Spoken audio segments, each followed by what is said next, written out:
Primeiro livro de Samuel, capítulo 25, apenas o verso 3.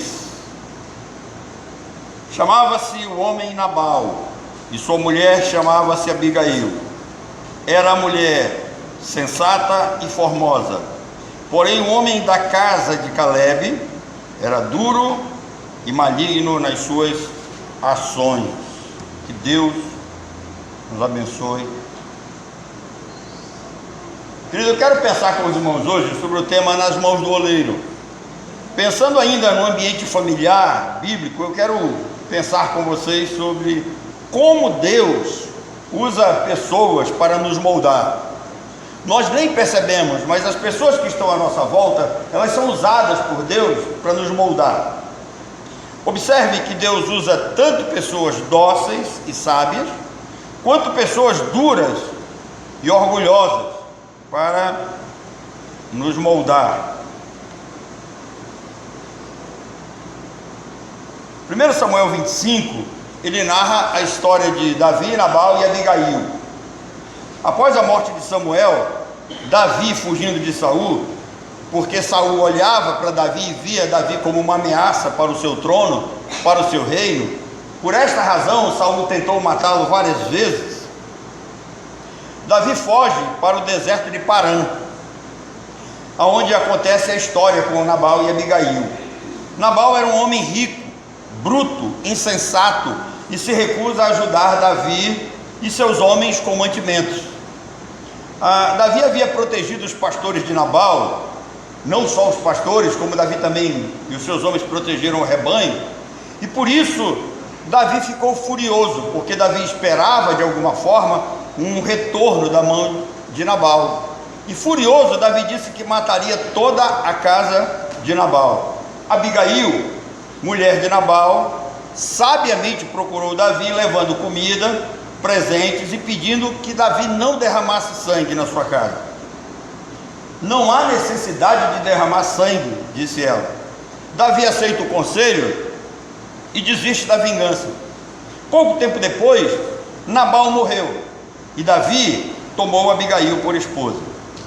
A primeira coisa que esse texto nos mostra é que exercer liderança, seja na família, seja na igreja, seja na nossa atividade profissional ou numa atividade social, exige sabedoria de quem vai estar à frente dessa liderança. Nabal, ele era um homem rico, mas de caráter tolo. Interessante que o seu nome, o nome Nabal no hebraico significa isso, tem esse sentido de um homem insensato, um homem orgulhoso, um homem grosseiro. No hebraico, geralmente o nome descreve a personalidade da pessoa, e Nabal, ele é conceituado como um tolo, um sujeito sem juízo, e basicamente é isso que o texto nos apresenta. Nabal, ele era conhecido como calebita, não era calebite, era calebita. Por que calebita? Porque Nabal era descendente de Calebe, e como descendente de Calebe, interessante que ele não agiu como Calebe. Nabal, ele era um imprestável. A sua esposa, na língua original, vai dizer que ele era um filho de Belial. E o que é um filho de Belial? É alguém imprestável, alguém que não serve para nada. Quando Davi lhe pediu ajuda, Nabal respondeu com desprezo e arrogância. Ele chega a dizer: quem é Davi? Quem é filho de Jessé? Quem é o próprio Jessé? Então ele desdenha.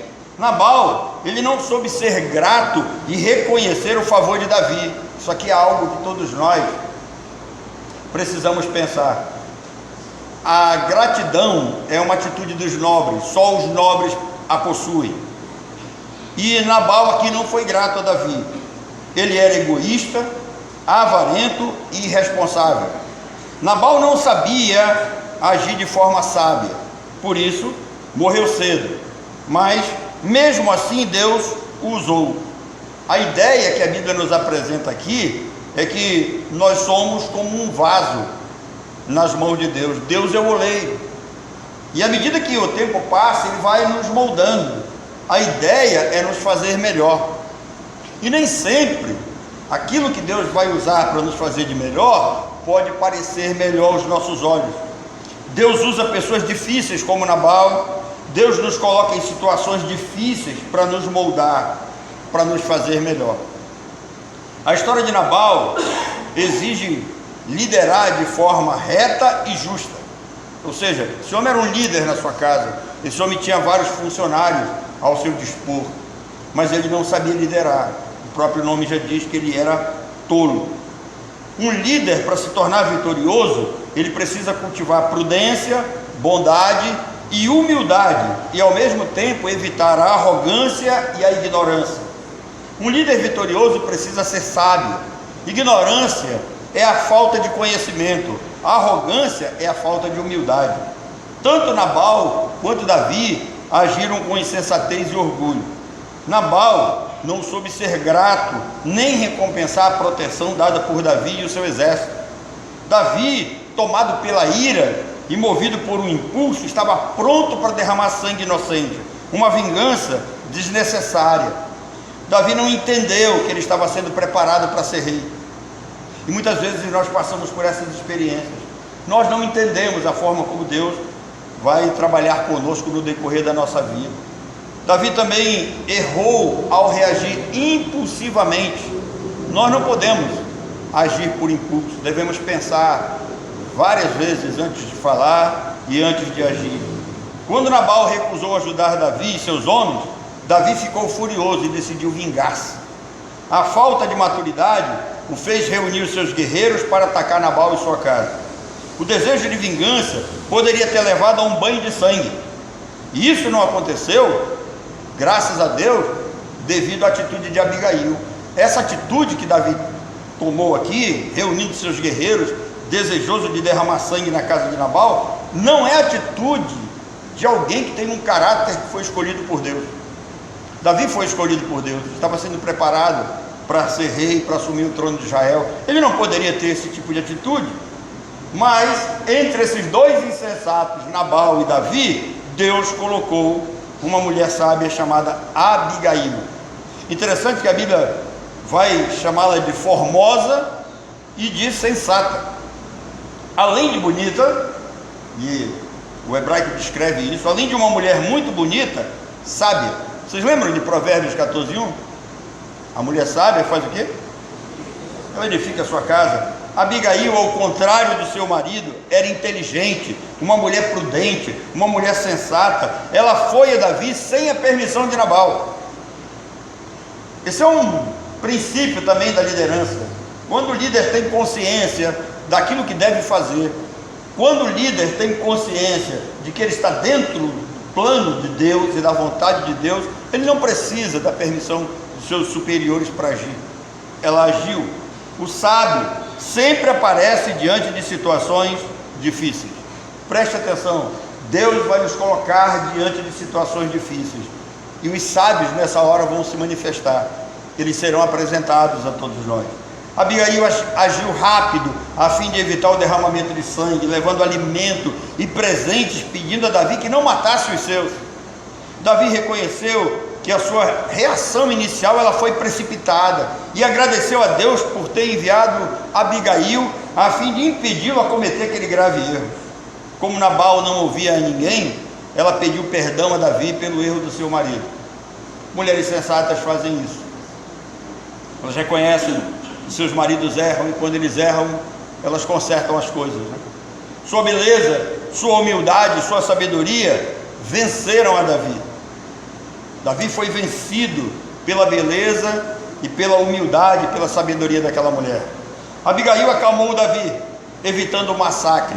Por sua postura, Davi reconheceu o seu valor. Depois da morte de Nabal, Davi a tomou por esposa. Esse episódio, ele vai nos ensinar algumas coisas muito interessantes, principalmente a necessidade de controlar as nossas emoções. Nós somos seres humanos, nós somos seres emotivos. Um bom líder não pode ser movido por impulsos. Esse é um tema profundo e essencial para a vida cristã, para a vida de todos nós. Onde quer que você esteja, você vai precisar de prudência, de sabedoria, de inteligência.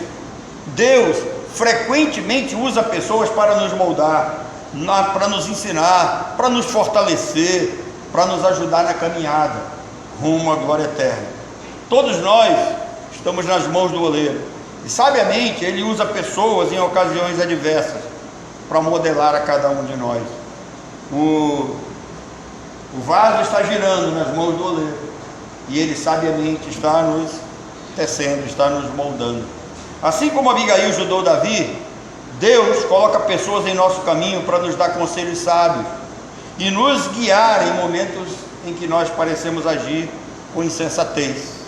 Eu costumo dizer que todo sujeito insensato precisa de uma mulher sábia para enfiar juízo na cabeça dele. E o Nabal aqui, ele é uma, né, dessas pessoas que precisa de juízo. Enquanto vivemos, Deus permite que pessoas duras, pessoas malignas, pessoas difíceis são colocadas do nosso lado para nos ensinar paciência, para nos ensinar autocontrole e confiança na justiça de Deus. Mentores espirituais, eles acabam nos aproximando de Deus. Samuel, ele foi um guia para Davi até antes da sua morte. Hoje, Deus usa líderes espirituais. Saul tinha tudo para dar certo. Saul, o primeiro rei de Israel, escolhido pelo povo com a aclamação do povo, só que ele tinha um problema. Ele não era alguém segundo o coração de Deus, como foi Davi. Não foi Deus praticamente que escolheu diretamente a Saul. E Saul tinha tudo para dar certo. Ele tem o apoio do povo, ele tem Samuel para ajudar a dirigir a sua vida, mas o seu orgulho fez com que ele andasse nos seus próprios caminhos. Nossos líderes espirituais, pastores e irmãos na fé, eles são usados por Deus para nos educar, para nos corrigir, para nos abençoar. Deus nos molda através de relacionamento. O casamento de Davi com Abigail mostra como um cônjuge sábio pode influenciar positivamente a nossa vida. Deus usa relacionamentos para nos transformar e nos ensinar a amar incondicionalmente, a nos ensinar a perdoar e a servir tanto ao Senhor como àqueles que estão à nossa volta com alegria. E mais, Deus coloca intercessores no nosso lado para nos proteger, para impedir que o mal se instale em nossas vidas. Assim como Abigail intercedeu por Nabal e sua casa, Deus pode levantar pessoas que intercedem por nós em oração, que clamam a Deus para nos livrar de perigos e situações que nós nem sequer percebemos. Deus trabalha em cada interação para moldar a imagem de Cristo, cada um de seus filhos. Tudo coopera para o bem daqueles que amam a Deus, para aqueles que foram chamados com um propósito, daqueles que foram de fato escolhidos e chamados por Deus. Algumas pessoas serão bênçãos nas nossas vidas, outras serão desafios, mas todas elas podem contribuir para o nosso crescimento. E por último, 1 Samuel 25 ensina a importância da prudência, da humildade e da intervenção sábia a fim de evitar conflitos, a fim de evitar guerra em família, a fim de que o mal se instale. E olhando para esse texto, eu posso tirar algumas lições aqui que pode ser vivida e aplicada por todos nós. Primeiro, a prudência ela evita a destruição. Abigail usou de sabedoria para evitar um massacre. Nós devemos agir com discernimento para evitar conflitos e problemas. Segundo, o insensato é sempre um perigo para a sociedade. Vejam o perigo que Nabal causou para sua família, para aqueles que estavam à sua volta. Veja o perigo que é agir com insensatez. Davi tomou da espada e mandou com que os seus soldados se armassem de espada, porque ele estava disposto a ir à casa de Nabal e matar todos ali. O exemplo de Nabal vem nos dizer que a arrogância e a falta de gratidão podem levar à ruína. Terceiro, Deus é o vingador. Nós não precisamos nos vingar, nós não precisamos buscar vingança pelas nossas próprias mãos. Observe, Abigail intercedeu e Davi desistiu. A maneira como Deus lidou com Nabal foi notória, sem que Davi precisasse mover uma pedra sequer. Depois de tudo isso, Deus vai continua dirigindo Davi, e Nabal não era mais necessário. Se ele não era mais necessário, ele é retirado de cena. Quando Deus não necessita mais de alguém, ele retira esse alguém de cena, e aqui é o que nós estamos vendo. Então Deus é o vingador, não procure vingança, a ele pertence a vingança. Quarto lugar, a necessidade de um coração sábio é vista na vida de Abigail. Todos nós precisamos de um coração sábio. A importância de agir com humildade, com prudência e com coragem em momentos difíceis da vida. As dificuldades surgirão, elas serão colocadas diante de nós, e nós vamos precisar da sabedoria que vem do alto para agir e para resolver os problemas diante de nós. Não se desespere. Quinto, espere em Deus, mesmo diante da perseguição. Davi fugia de Saul, mas ele continuava confiando nos cuidados do Senhor, e Deus continuava cuidando de Davi. Sexto, a intercessão muda o cenário e salva vidas. Abigail intercedeu por sua família, por seu marido, por seus funcionários. Isso mostra como podemos ser instrumentos de paz na vida dos outros. Deus pode nos usar para trazer paz, para restabelecer relacionamentos, para cuidar de pessoas, para sermos amorosos, sensíveis, humildes e principalmente sábios nas nossas decisões. Sétima lição: todos nós precisamos de um cônjuge sábio. O impacto de Abigail na história mostra a necessidade de um cônjuge sensato, de um marido, de uma esposa sensata para colocar as coisas no lugar. Agir com sabedoria, humildade e temor do Senhor sempre faz diferença na vida do outro. Queridos, todos nós estamos nas mãos do oleiro, passando por esse processo de modelagem. Eu e você. Deus está dando forma, ajustando a cada um de nós em determinadas situações. E essas situações podem parecer pesadas, podem parecer dolorosas. Nós podemos ser afligidos. Pedro diz que se preciso for, nesse processo de modelagem, se preciso for, nós seremos contristados, ou seja, se preciso for, nós passaremos por aflições e tristezas. Lembre-se que o próprio Jesus disse: no mundo vocês tereis o quê? Aflições, para que a nossa fé, uma vez testada e aprovada, uma vez que venhamos a passar nesse teste, a nossa vida vai ser valorizada, a nossa fé vai ser valorizada. Por isso, não menospreze as tribulações e as dificuldades da vida. Deus usa pessoas ruins, Deus usa situações difíceis para nos fazer melhor. Não se desespere, não reclame, não desanime, seja forte e corajoso. Deus disse a Jeremias 12:5, esse texto eu acho muito interessante: se tu te fadigas correndo com homens que vão a pé, então como poderás competir com um cavalo? Se foges numa terra de paz, como hás de fazer nas matas do Jordão? Em outras palavras, deixa de moleza, Jeremias. Palavra que é dita a Josué, né? Seja forte, seja corajoso. Irmãos, que Deus nos conceda a graça de suportarmos esse processo de modelagem, a fim de crescermos com sabedoria. Entenda isso. Se necessário for, Deus vai colocar pessoas difíceis na nossa vida. Deus vai colocar situações difíceis diante de nós, e que Ele nos dê sempre sabedoria, humildade, capacidade de resolução, para nós agirmos sempre debaixo da sua vontade e guiados pela sua palavra. Que Deus nos abençoe.